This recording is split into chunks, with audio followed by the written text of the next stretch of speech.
Say the last 3 years, it was even better before. So welcome, Judy. Everybody actually read your bio, a short CV, but still, I will make a very little brief introduction of you. Judy Elway, as you all know, is the president of MPI UK and Ireland chapter. And she's a strategic and very passionate event industry professional, as we can see from her career, along all this experience she has. A sound knowledge and extensive experience of 15 years, as I know, right, Judy, in the meeting and event industry, as well as in publishing, hospitality, and leisure industry as well. So I would like to mention one more thing when I'm talking about you, that you are a Chartered Institute of Marketing of UK, CIM certified event marketing professional, right? Yeah. So that's why I'm recommending our audience, especially the Turkish ones. I'm sure your British colleagues are very familiar with that, but our Turkish colleagues not to miss this opportunity to benefit from your expertise in marketing, especially in the event marketing strategies and future trends. So everybody knows me, so there is no need to introduce me. And for the English UK participants, they read my bio already. I'm the immediate past president of MPI Turkey and the founder of MPI Turkey, one of the founders, and 2 consecutive terms of MPI President Turkey. So that's it, it's enough. So I have some housekeeping information before we start, because we have a lot of questions and, I'm not going to keep it too long.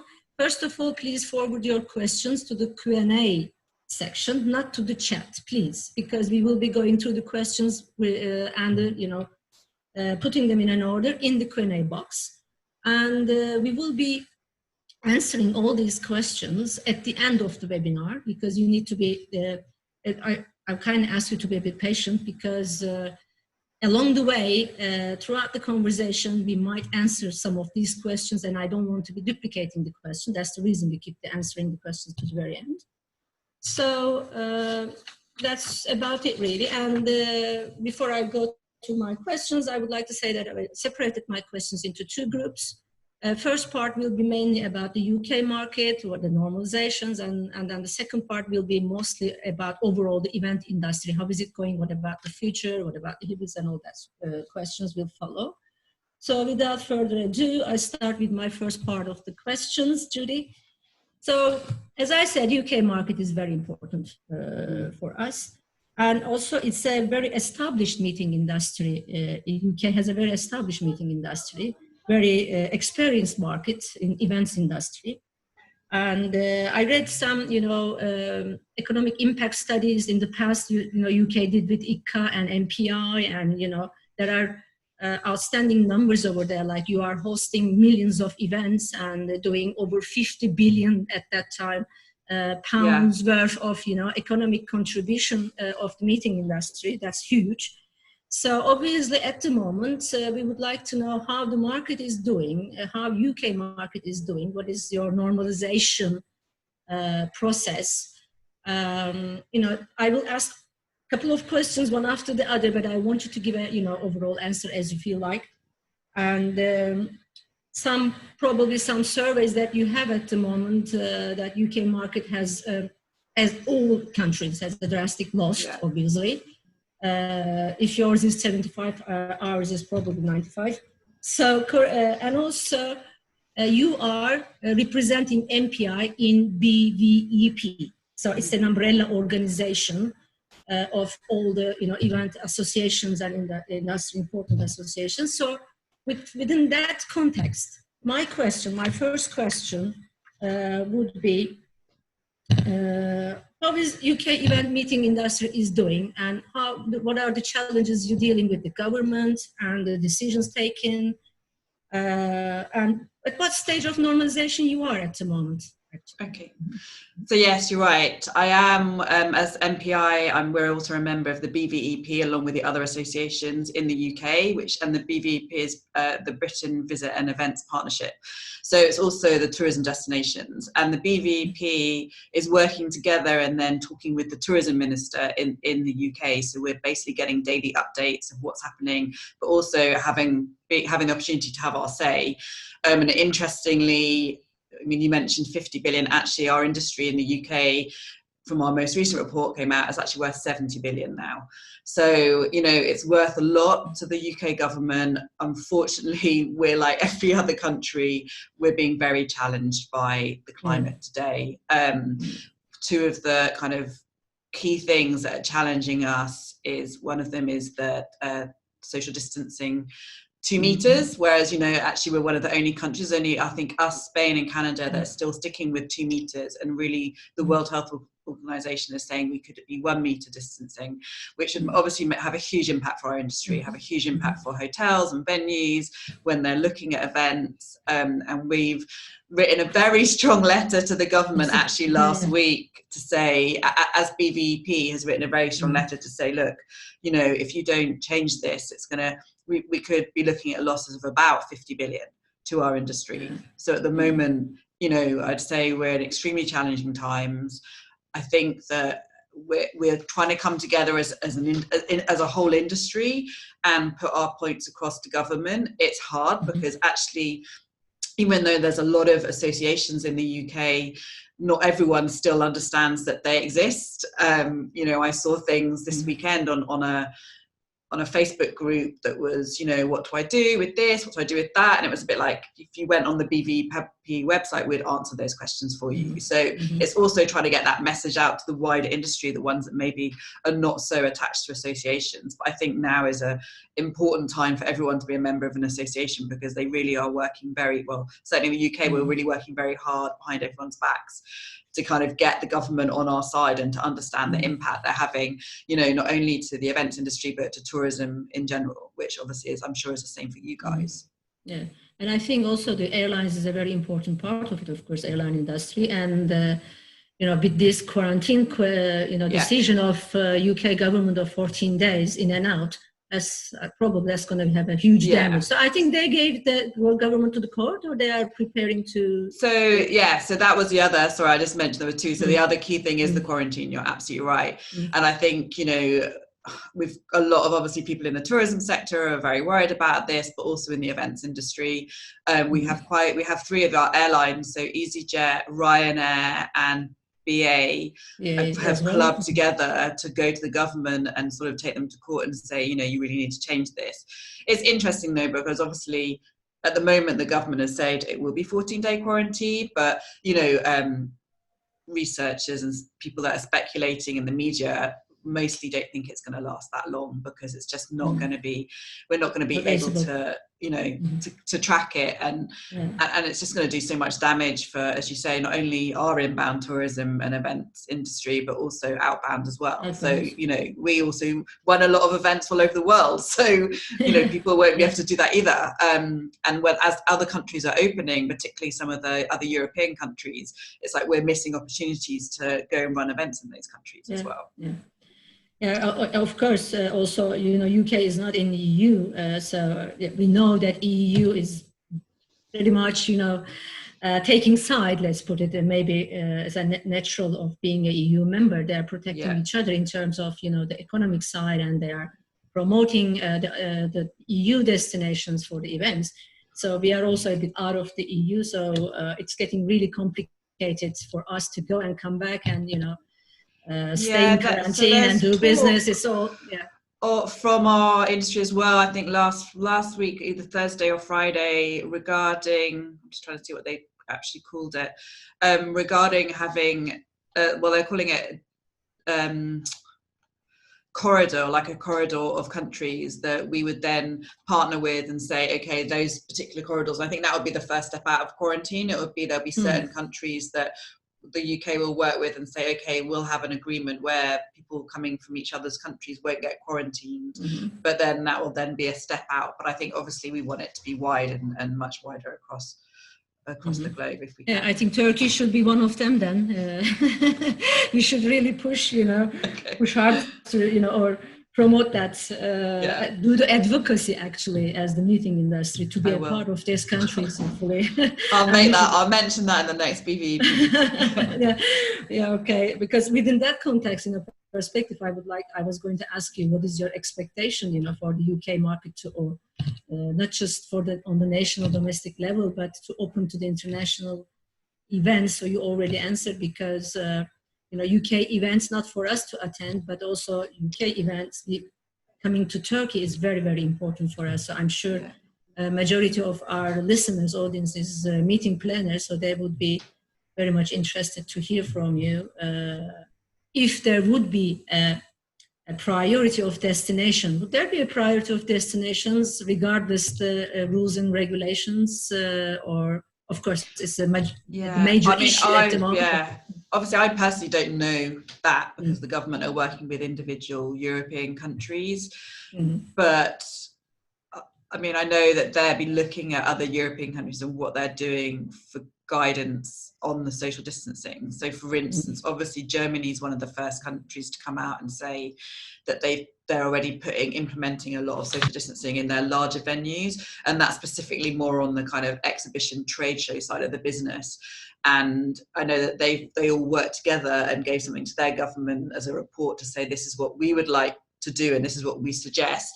And the UK is certainly taking that on board and are doing that as well. So I think it's going to be the more countries that can work together and demonstrate to each other that we're taking these processes, and whether that's the hygiene and cleanliness, security, social distancing, routing people around events, making sure that the capacities are correct and that they can hold, and obviously venues are redoing any capacity sheets to have social distancing rules, which again, when I go back to if the UK can go down to 1 metre, it would make a huge impact for us, and I know that other countries are already at that stage. So that sounds like a good opportunity for Turkey. That what I understand from what you said, we have an opportunity here. If we can also bring this up to our ministries level, it seems like it should be a matter, an issue among the ministries, because Turkey is ready to host all these events with the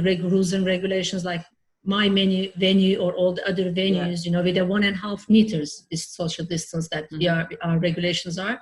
So, in terms of the hygiene rules and regulations and hygiene healthy hotel certification, so actually it should be, it has to be as communicated to other governments and the ministries that we can host these events. That's an important note to take. Thank you for that. Absolutely. Okay, so that was mainly, my questions about the UK market, actually, when we're going to be receiving, guests and the events from UK that you cannot answer at the moment, well, obviously. To go back to your kind of normalisation, I think there's other points to make as well. I believe that, when we're looking at the events restarting, I think obviously there's different sectors of the events industry. We're one part of it, the meetings and events. And I believe that, we will start seeing smaller events happening in probably September. We know that our hotels and restaurants are opening kind of July, like Northern Ireland has just said they're going to let all their hotels and restaurants open on the 2nd or 3rd of July. So that's kind of beginning of July is when we see that side of the hospitality side reopen, which then will enable us to do smaller events. And I certainly, as an MPI chapter, what we're planning to do is to have some round table discussion dinners, in September, October, November, and they've always been very popular for us anyway, but we know we can get large spaces. So for instance, we would, previously we've done them at the Savoy and they've put on large round tables, and we could do that social distancing and having a dinner and a discussion. So I believe those kind of events will be the first ones that will come back. And I think that then as we're going into Q4 of the year, there'll be some events that are going to be hybrid for sure. Because I think people are looking at domestic visitors will hopefully come, but international visitors, it's going to still be a bit of a struggle. And again, until we know that when the quarantine is going to be lifted, and whether or not, of course, none of us know if any of the countries are going to get a second wave. And I think that's what everyone's frightened of at the moment. So it's really because of that, you know, it's putting the confidence in the attendees and the organisers, but the governments need to give us and our attendees confidence. It's all very well being in the industry and being the venues and the organisers saying, yeah, we're going to put on an event, we know we can do it. But if our attendees don't want to go visit because they have low confidence, because they're not sure if a second wave is going to happen in certain countries, then that's where we're going to struggle. So again, it's something that the BVEP has been talking to the government. It's about, you really need to help us instill confidence in the whole industry and let people come to events and meet each other. Yeah. It's pretty much same in Turkey, you know. As you said, I think we will see and we will know by September anyway whether there's going to be a second wave or not, and all this confidence will be settling maybe, or we will see. Yeah. So it is important, as you said, to observe what's happening with the pandemic itself. Yeah. But the confidence, of course, is very important. And that was going to be one of my questions, actually, if you still have some international events going on, even hybrid or not. So obviously you kept some events in the UK. And that's a very challenging, tough times, but it's also very, you know, I think it's a learning curve for all of us, you know. We had to act very fast and agile and, you know, very adaptive, open communication, you know, we needed to do all these things all together and very quickly to keep the clients and the business indeed. So it's not very easy, but that also taught us, I believe, many new things, starting with being flexible and open communication.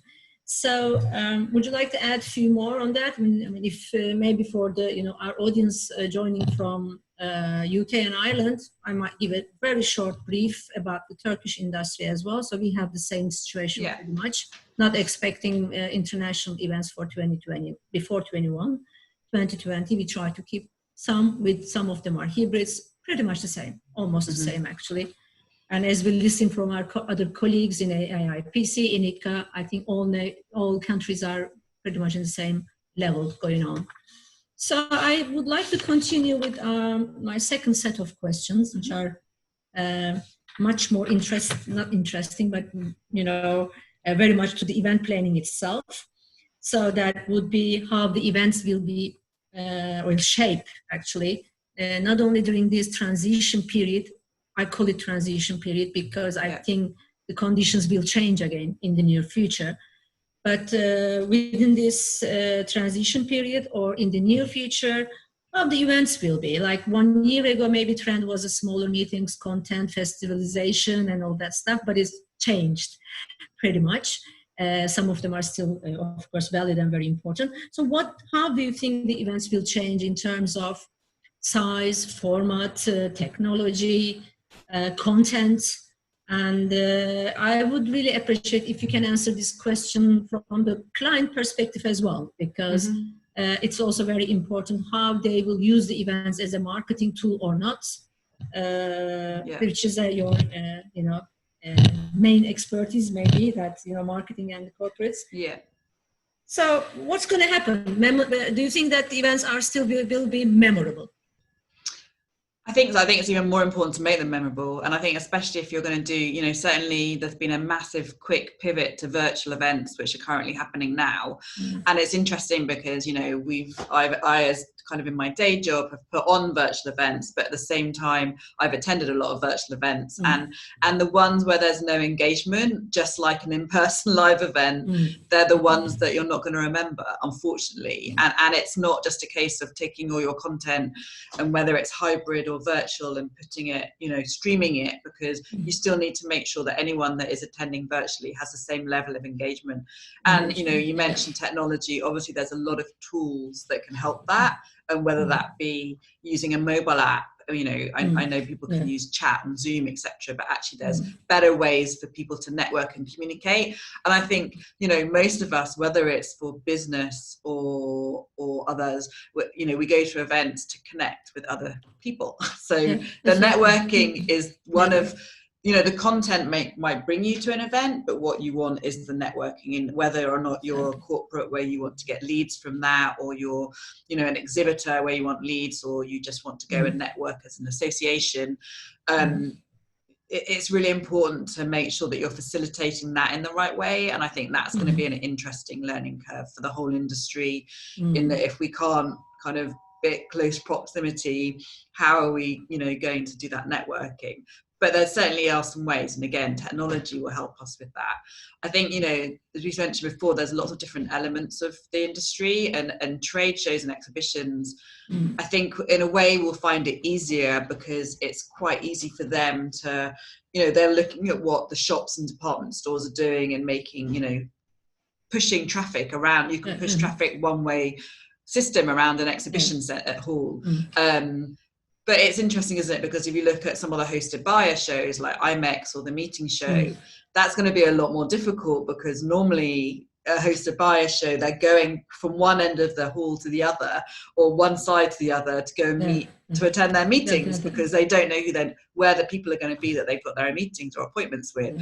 So it'll be interesting to see how they can, you know, overcome that challenge, I think, because I think normal exhibitions and trade shows that don't have any appointments, it'll be a lot easier and actually works in a nice way from the exhibitor's point of view. Just following. You have to follow around, and they have to walk past your stand. So as an exhibitor, you can be like, I can stop people. Whereas sometimes, you know, a show, they might not even go down a particular, you know, alley, because they don't need to go down that, but actually they're going to have to walk past you. So it could benefit some, but obviously it means there's going to be less people in the hall or the room at any one time.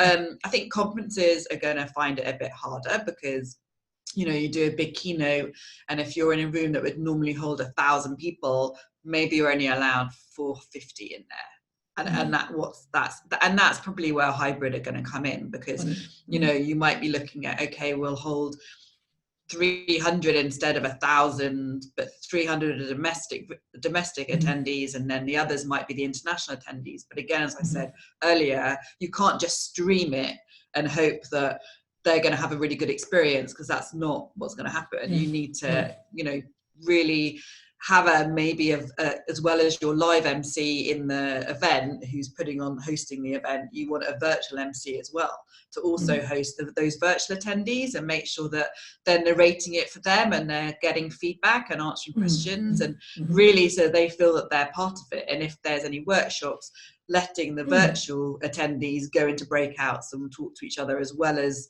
you know, the in-person attendees. I think that's certainly going to be a massive change. I'm trying to think of other things that are going to change. Certainly, you know, again, it goes down to the networking, and us Europeans specifically, I would say, enjoy the networking side, and we're very used to going into drinks receptions, hugging our colleagues, you know, saying hello. As we had with this MPI alumni, were you with us that night? MPI alumni gatherings on a Zoom with Ellingham. So that was quite an interesting experience for me. The first one, you know, we had our drinking chat rooms and specific networking areas. That worked, but of course nothing's like to so it can do colleagues, that's a good example. But we all kind of want to go and, you know, see each other and touch each other and have a good night, because, you know, especially us Europeans, we like to show the rest of the world how to party, for sure. But I think you know, I think eventually it will come back, but what that's going to look like, you know, I think the one thing that's come out of this pandemic, which everyone talks about, is that we all have to become more creative. And whatever industry you're in, you have to become more creative.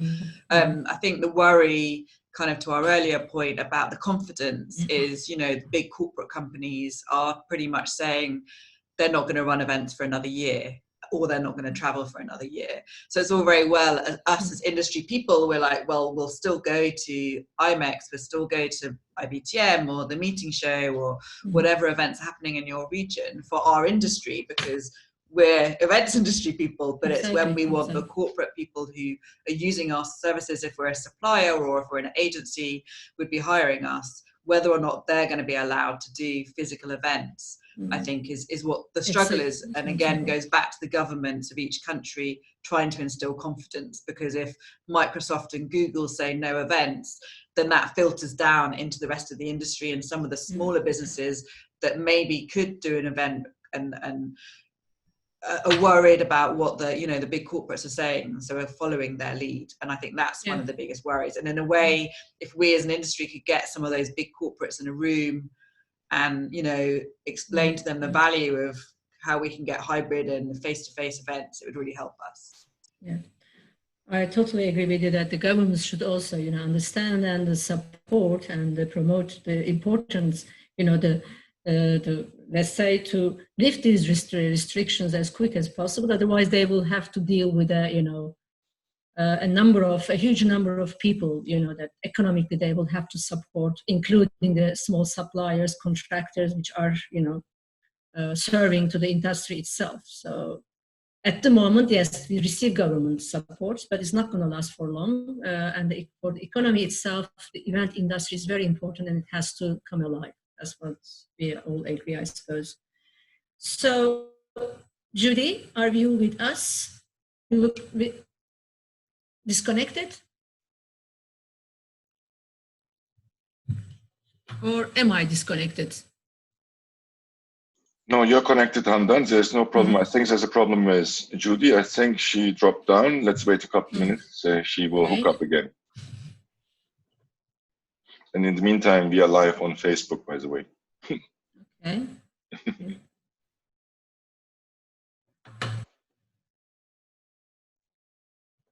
She'll come back soon.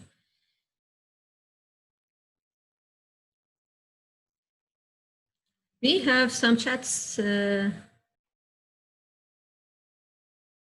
chat box, some messages, but just for hello, good morning messages from our Turkish colleagues. Okay, I just wondered if you have some questions by mistake, but no.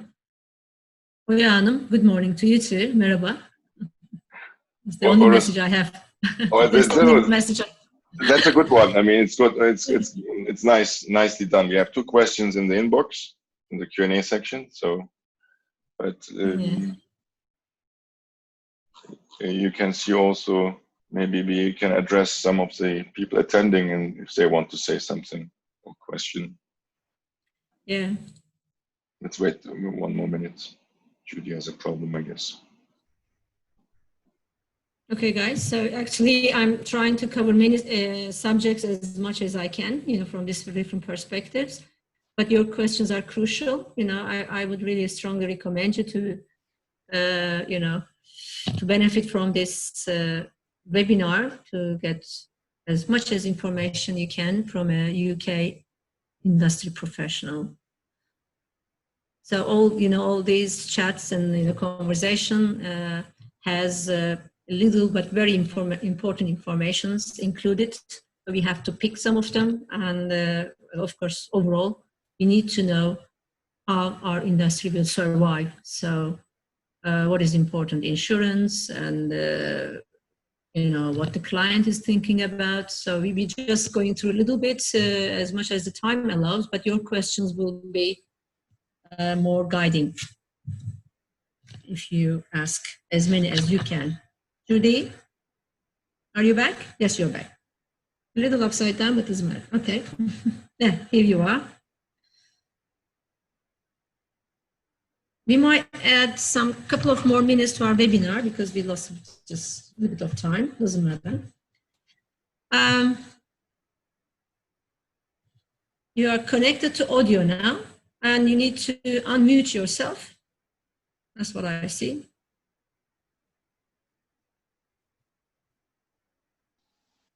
Can we do that? Hi. Hi again. Welcome back. Sorry, I'm so sorry. My computer just crashed on me. It happens to the expert as well, you see. Yeah, I'm so sorry. I was like, no problem. No problem. I just encourage my audience to ask more questions in between. Yeah, okay. I do apologize, everyone. I'm so sorry. No problem at all. You can hear me now, though. Everyone. Yeah, I think it happens to Bill Gates as well. Don't worry. It may, actually. That's the technology. So actually, I was going to add one more question, but I want to move on to the hybrid, where the question was going to be ROI, return on investment, how it's going to be measured with different criteria, but we can come back to that maybe at the end of the webinar. Okay. But let's move on with the hybrid events, because it's quite a wonder, and for some event planners, it's a crucial, a bit a worrying subject maybe, but it's the fact. So it's the reality. So, we need to know how and what are the benefits and challenges. What is it running a hybrid event? How we can actually conference organizers when me commercialize a hybrid meeting. From those sponsors' perspective as well. So, can you talk about hybrid events? In a little bit a large context. Yeah. Okay. And as I said in my previous point before I was so rudely cut off, that actually hybrid, I think the most important element of it, and you need to educate yourself and learn as much as possible, and it's about having some experts that understand what works and what doesn't. And so rather than just taking live, thinking I can just video what the live event is happening and my virtual customers and virtual attendees can use that, you really need to put on a whole, have maybe two separate organizers but working together to say we need an MC for the virtual element as well as the in-person live element, because we really need to get those attendees engaged in the correct way. I think one of the, the big things that you were asking me about, monetizing and sponsorship, which is obviously on everyone's mind. Certainly, I've been to an event which I attended last week actually, which was a global event. It was completely virtual. And they did monetize it. Like people, I was lucky enough to be given a free ticket, but people did pay to attend. So I think some people are still, if the content's really good and they think they're going to get their leads and their network and, be able to expand their network, they're still going to attend those events and pay for them. I think as a business and for sponsors, obviously it's a worry, and it means it's very different if you're not going to have all those people in the room. But for me, when I've sponsored events in the past, certainly the most important thing to me is getting my content out to attendees. And if I can tell people about my product and in a good thought leadership way where it's interesting content so the organizer's happy for me to speak, then that's certainly going to be the best way that I'm going to get some ROI on my spend at that event. So like most people, I go to events, I want leads, whether it's going to a trade show or, as I say, a conference. And part of sponsorship is branding, so there's still going to be sponsorship opportunities, especially if you use an app, which I would highly recommend, because it would make your whole engagement of that hybrid or virtual event, and actually especially on a hybrid where the in-person attendees can be talking to the virtual attendees via the app at the same time, so they can feel much more part of it. And certainly Planet IMEX used an app for their content for their event, and it worked really, really well, and everyone's very engaged through it. So for a sponsor's point of view, that's a great way, sponsoring an app, sponsoring part of it, sponsoring some of the Zoom rooms or On24 or whatever system you're using for that virtual element, so that you have your branding up there. But I'd say like looking at packages of where you can get sponsors maybe to come in, because at a conference we might have someone sponsor the networking drinks, the lunch, the breakfast. Well, you could still do that and have some kind of networking activities where there's engagement, but the sponsor gets to talk part about it, or where you've got some kind of interaction, like some kind of music. So I think it's, again, going back to, we all need to be a bit more creative in these times. And I think it's whilst you're being creative that you can work with your sponsors to look at monetizing it. And then there's still ways to get leads. And again, if you were an exhibitor or an attendee, you should be able to get the leads from your particular sessions. So whether you're in person and, normally you would be scanning people as they go into the session. Obviously, if they're coming to it virtually, you'll be able to track all those people attending those sessions. And again, you can give those leads obviously with their permission, following GDPR rules, but give those leads to any sponsors that sponsor those sessions. So there's certainly still ways to monetize it. And certainly in my previous roles, I'd be wanting the leads to me, and the warm leads are the most important, and they'd be the ones that would attend a session that my team had spoken or run, and then I'd get those leads, and then I would get my team to follow up. So then it would certainly be worth me spending that money and out of my marketing budget for those. Yeah. Do you think, like, because after all it's a media as well, do you think it's going to be possible, like TV ads, having some ads in between? Would that be really awkward? Like we had this very little video at the very beginning of MPI. You can just put some sponsored advertisements in between. Yeah, and or is it a bit off-putting? I think that happens in in-person events too. Certainly when I was at CVent, that was something that we certainly did with our sponsors. If we were, if we were doing CVent Connect in Vegas, and Vegas would run a massive big promo before the keynote, or if, the same in London, it just depends. And I think, it's up to the organizers to make sure that it's not too long and you don't put off your attendees and to work with the sponsor and make sure that it's, I think for me, content is the most important thing. So whether you're the sponsor or the organizer, you want to make sure that the attendees enjoying themselves and enjoying the content, because otherwise, whether they're there in person or they're virtually, they're going to switch off if the content's not engaging. So I think it's working with any sponsors and the organizers and making sure that actually you're not just going to take their sponsor's normal advert and put it in. Again, we need to make sure that we keep people's attention. So maybe shorten it or do something specific for that event, and then it could really work for sure. Okay. Yeah, obviously it looks like it's a totally new format, and new budgeting.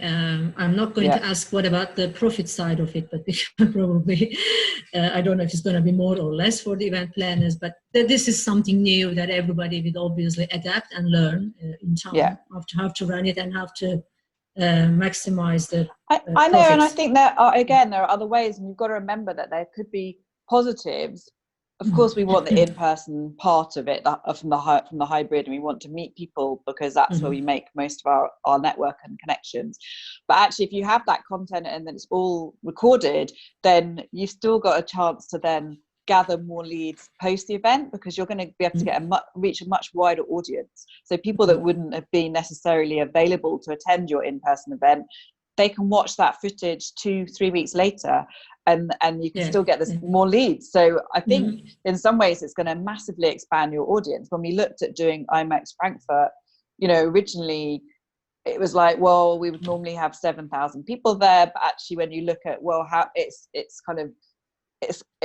going across the globe, CVent Connect, I know that in Vegas they're looking at least tripling the amount of people that are going to connect with the event, because and it might not be they're going to be there for the whole thing, but they might drop in and out of sessions or just go to particular things that are interesting to them. So they're probably going to end up with more leads than they normally would. So I think you've got to, I know it's hard at the moment because we're all so desperate to get back to in-person live events, because that's what we love and why we work in this industry, but you have to look at some of the positives as well. You're right. Okay, so from a different point of view, we might say that all these new learning curves, new formats, new way of doing business, and the future trends. Actually, I think it requires that we put all our experience and knowledge and multiple skills to create a new business model. So we and upgrade the existing ones in that terms. So I think that also will differentiate the players in the market. So what would you recommend to all event planners, organizers from that point of view?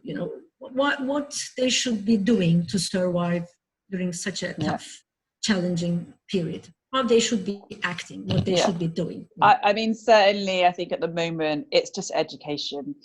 People have got time to get educated, and it's that pivot, and it's not really just to virtual but to digital. Is if you're an event organizer but maybe haven't looked so much at the marketing side, and now's your chance to kind of look at that, and now's your chance to get certified. I mean, certainly MPI to have a lot of education globally, and and I think you can find other education from suppliers and associations. A lot have been putting on, and even my company CBAN are doing certification free for everyone at the moment, because they understand that some people are furloughed and they're not, maybe not working, and they need to take this time to get educated. And again, as you say, so they can be put themselves above everyone else. And I just think if you can, even if you want to do some of your hybrids on Zoom, you can go to and get some Zoom training, so you could know how to work that to the best of its ability to get the most out of your audience again.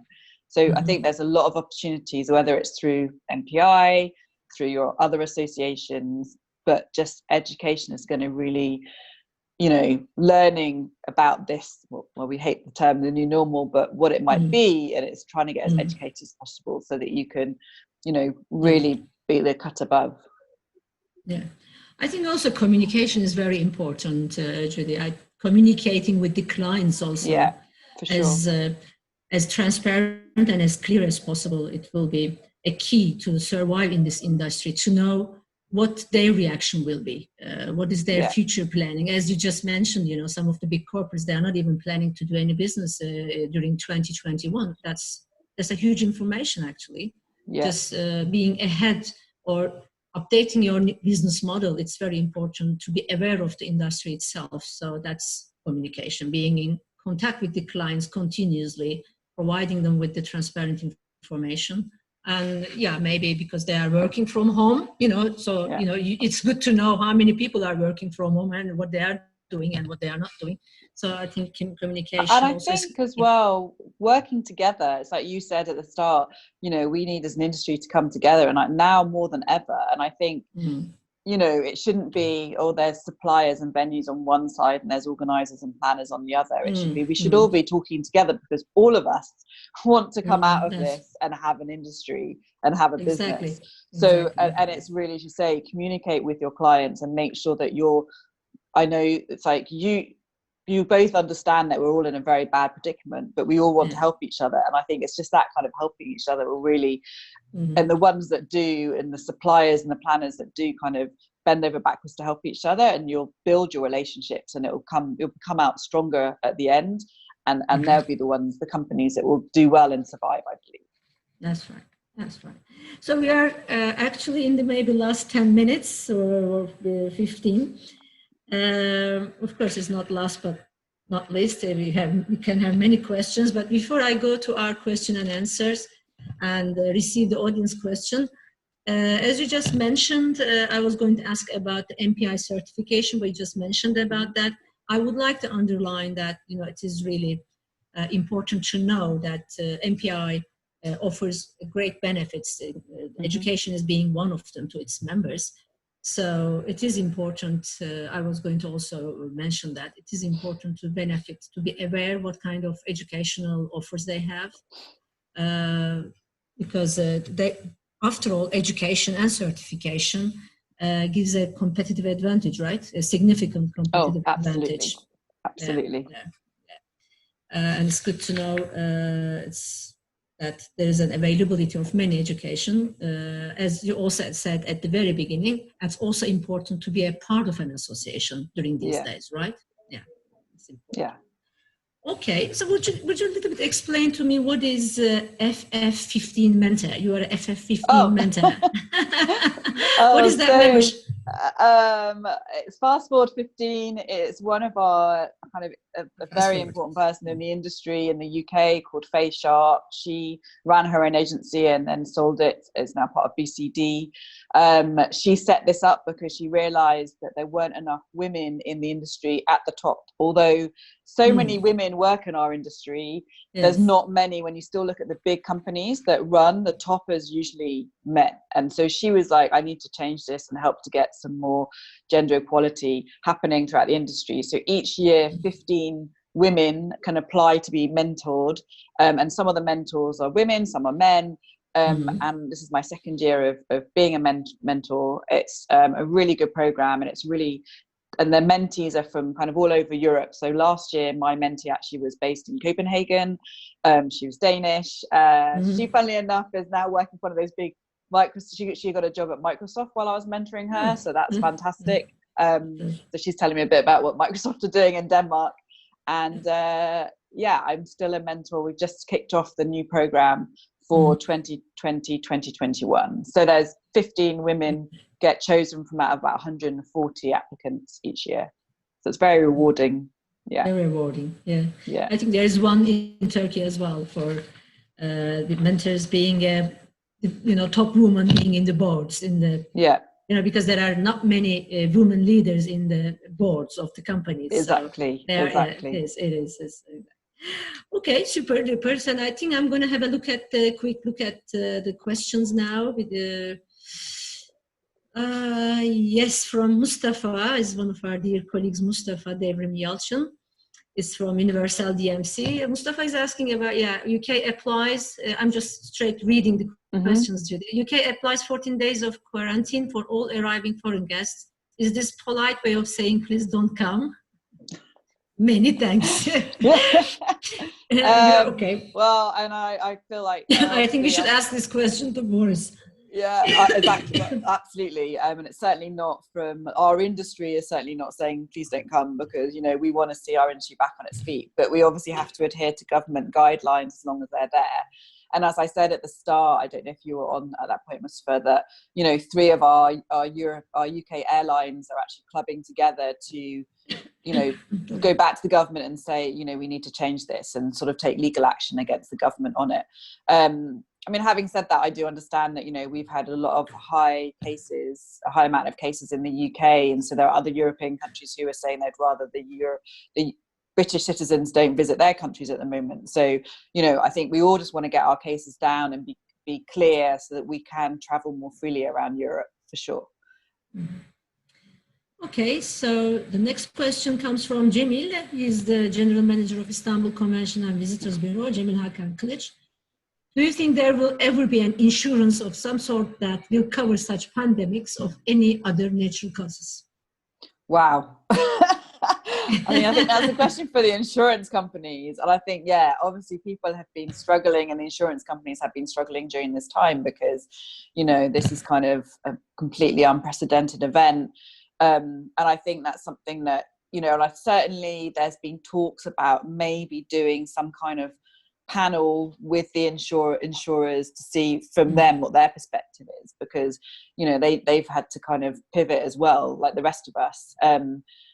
Unfortunately I don't know, I'm not in insurance. I don't know the answer to that, but I think obviously I think it's about obviously we all have to do risk assessments when we're running events, and I think those are going to become a lot tighter, and that's going to help us, whether it's from the venue point of view or from the organisers. And I think where sometimes some of the risks have been sort of put on the venue and some have been put on the organisers, I believe this is something that the organisers and venues need to work together, and they need to come up with and do their risk assessments together to show the government that we're putting in place everything that's been, all the guidelines have been given to us. And I think that's what's going to be going through, and I just think those kind of risk assessments are going to change dramatically.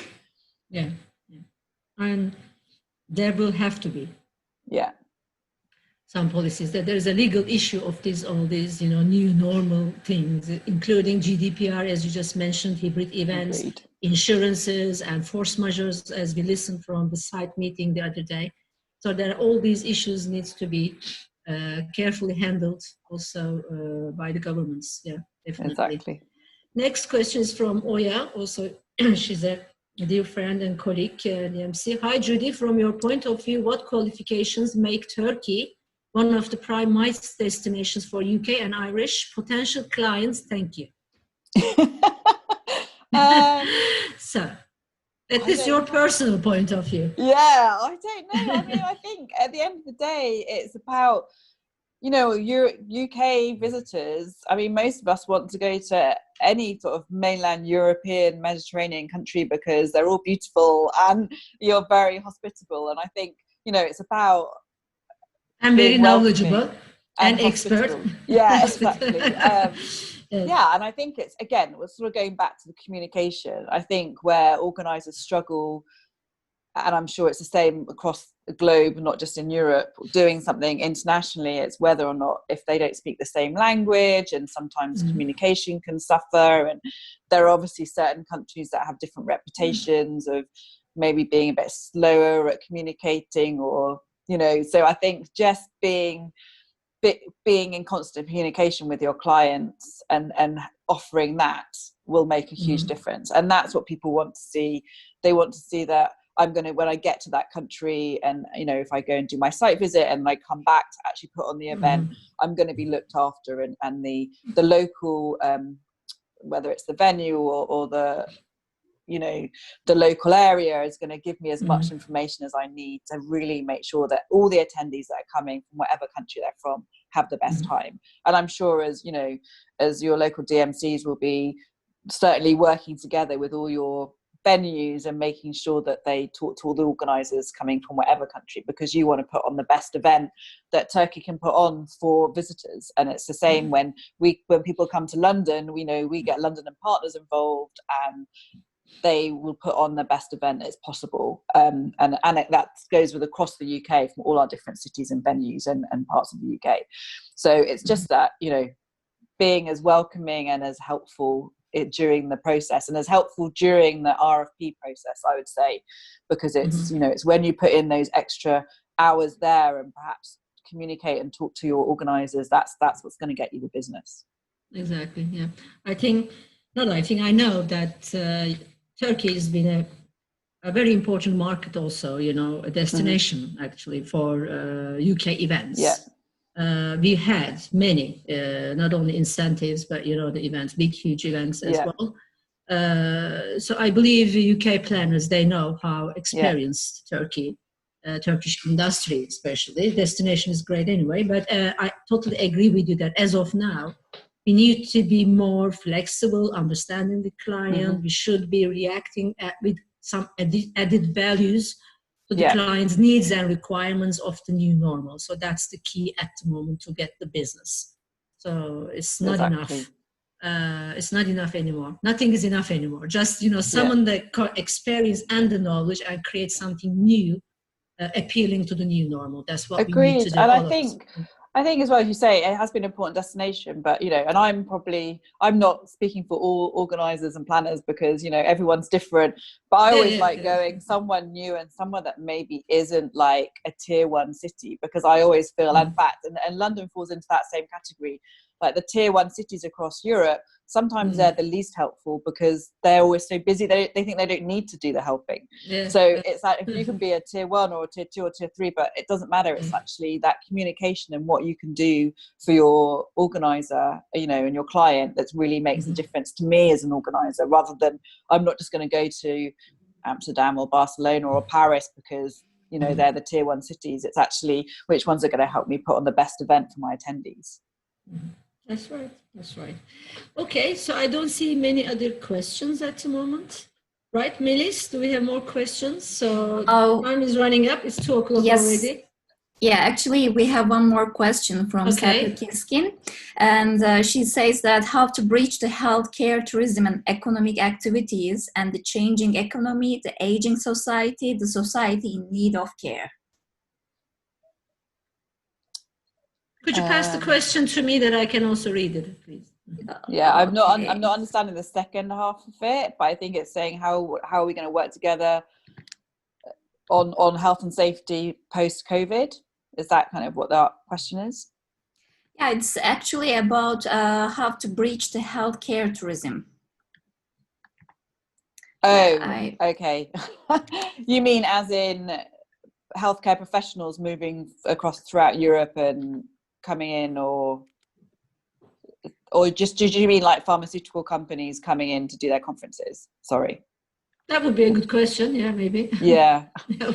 And I don't know the answer actually. Yeah, again, it's, you know, the big pharmaceuticals are obviously, they again, I think will probably be the most strict at going back to in-person events, because you know, they're working in healthcare, and they have to do a lot more risk assessments than other industries anyway already with their conferences. So I think that's going to be a struggle, and we're going to again have to instill confidence in them through our governments to make sure that they feel comfortable taking their big conferences to different destinations. So I see many, also not many, but some chats. I'll just have a quick look if there are any questions over there. Yeah, I mean, I think Serpil was talking about societies are changing, especially health systems. So yeah, European countries and Japan and other countries in particular have experienced great problems in that regard, that fewer employers and more spending. What should be done in long-term epidemics that as a human power, young, educated, wow, that's yeah, with young, educated people are needed. It's the little bit of the human resources part of the business, I suppose. In this regard, I see that Europe is a very inadequate manpower. Yeah, it's in the human resources and manpower side of the industry. Well, the question itself is very long, and it's been in the chat session, not in Q&A. That's why we missed it. From the event organizers, obviously, planners' point of view, human resources, of course, is another issue for everybody else, as us, the venues, as the client itself, and us. So we had a specific session for human resources as well. I don't know if you would have a few notes and tips from that point of view as well. Yeah, I would like to summarize this question because it's a very long question. Okay. I'm very in-depth knowledge there. Okay. We're it's weird, isn't it? Because we're in a very strange time. And I think in general, like, so at the end of last year or even in January, we were talking about, human resources, and we actually did an event for MPI UK and Ireland about how to, retain and get the best people coming into our industry. And now we're in a kind of different position where we know there's going to be a lot of people in our industry that are looking for work. So it's again, those people, we still want to, attract and retain the best people to come into our industry, but the ones that are in the industry now looking for work because of what's happened with COVID, I think they need to be looking at how can they pivot and retrain, as I said, look at the how to work on digital, how to get the knowledge of hybrid, because there are still a lot of agencies, certainly in the UK that I know of, I don't know about the rest of Europe, but who haven't really embraced doing virtual or hybrid and are just still kind of waiting to go back to in-person events, which they could be waiting a very long time to have the certain, the kind of income they're going to get from those in-person events. So I think hiring people that have the knowledge of how to do good virtual and good hybrid events will really help. And then, those people that are looking for work should be educating themselves on it. And at the same time, yes, we still want to try and train and attract the best people into our industry. And it's sometimes difficult. And we were saying as well, it's again that kind of gender issue as well, where some women are finding that they get to a certain level and they can't go any higher. So again, that's kind of why I'm in the Fast 15 program, to really help push those people to the top as well. That's right. I don't know if that really answers your question, but actually, I think I a little bit changed the question. Maybe I didn't want to manipulate it, to be honest, but I just changed it a little bit to the human resources. But what Serpil Keskin, she's the president of Health Community, what she was trying to ask, obviously, there's a healthcare issue, healthcare tourism, and there's an economic activity behind it. So how to bridge this with maybe not with the overall tourism, but with the event industry as well. I don't know if you can bring, because there is an aging society. There are needs of these societies. So how would that be creating a new activity, tourism activity or economic activity connected with the event industry? That's how I read this question, if I'm not wrong. Yeah. Okay. I mean, that's a good point. I'm not quite sure. I think that's more of a thing that we would maybe work with the governments about. But again, it is something that perhaps there's an opportunity there. And I think that's maybe what she's trying to say, is there's an opportunity that actually we could do events to help, educate about that issue and get people training in healthcare and moving across Europe to help. Yeah, and also I think the new format of events should also be appealing to elderly generation. Not everybody is digital. The language is an issue, age is an issue with the hybrids and with the new normals, because all these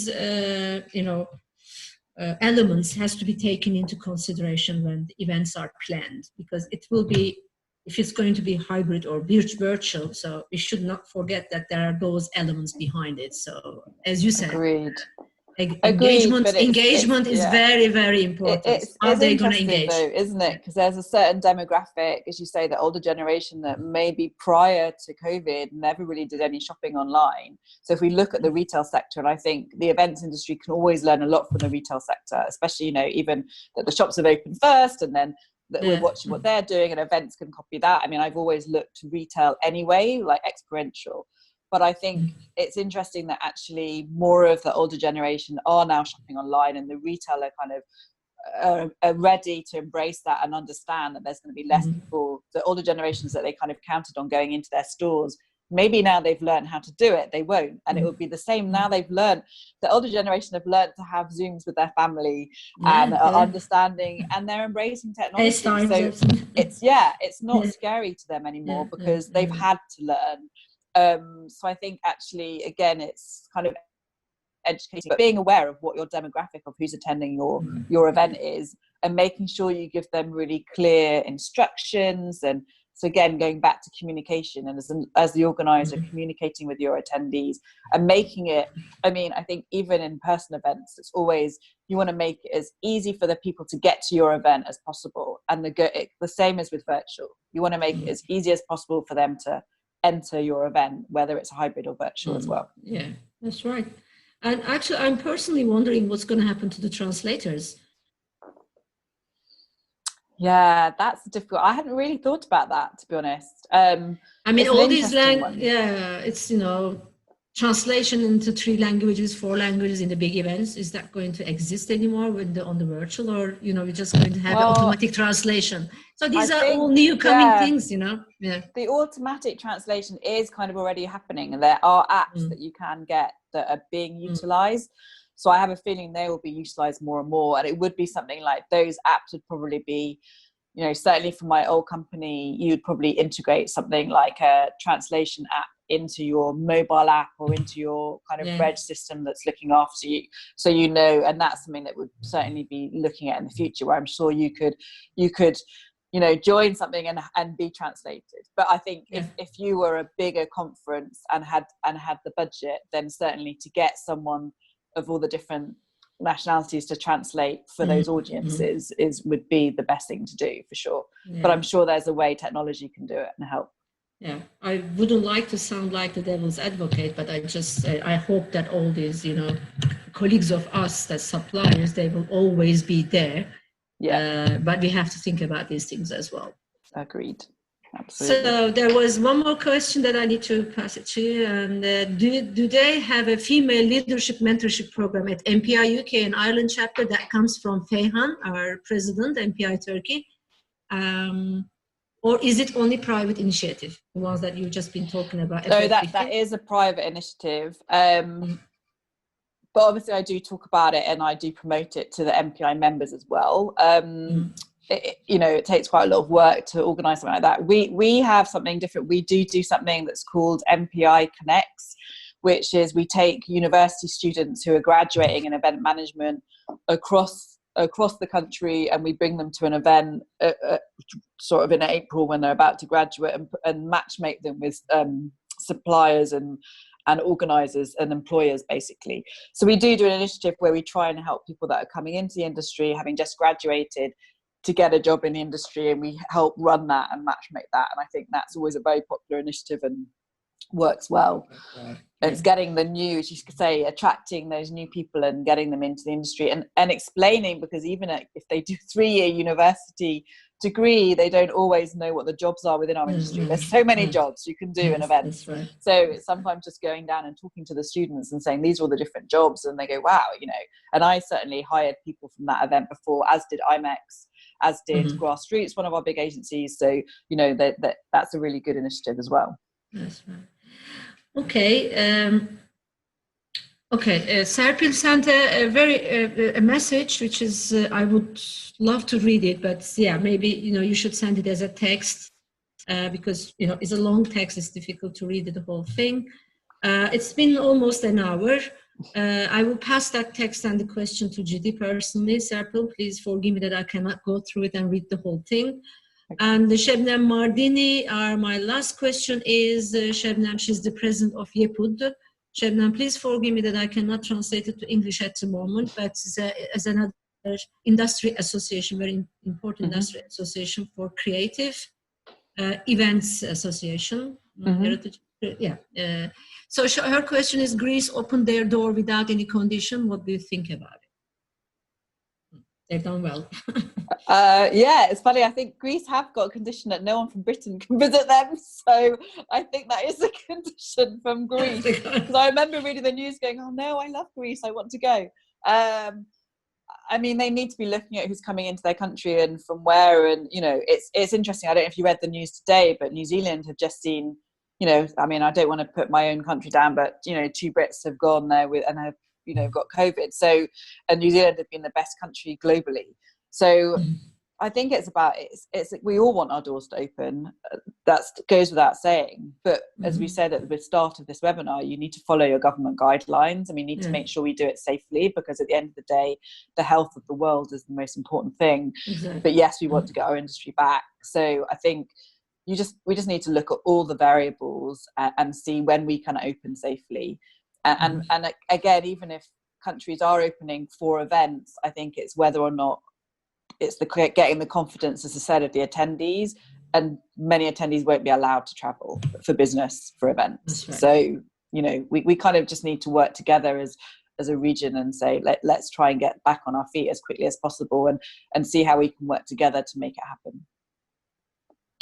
Great. Okay. So now I need to wrap up. It's about time. It's been an hour. It's been great chatting to you, listening and to your informations and all your expertise and insight you shared with us kindly. Thank you very much, Judy.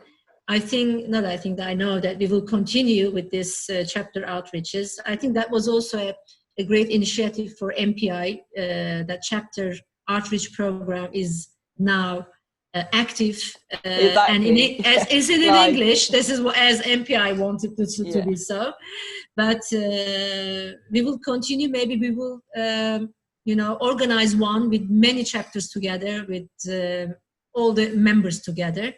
That would be another great initiative, and we'd love to see you again in such a program. Thank you so much for your time. It's been a great pleasure. Thank you so much. And I'm so sorry that I got cut off halfway through. I do apologize again, but I'm glad I got back online. That was an experience for me to be on my own and try to handle the situation. So thank you very much. Great. Brilliant. Enjoy the day. Rest of the day. Take care, everyone. Thank you so much. Thanks, everybody. Bye. Thank you. Bye. So we're leaving. Bye-bye. Bye.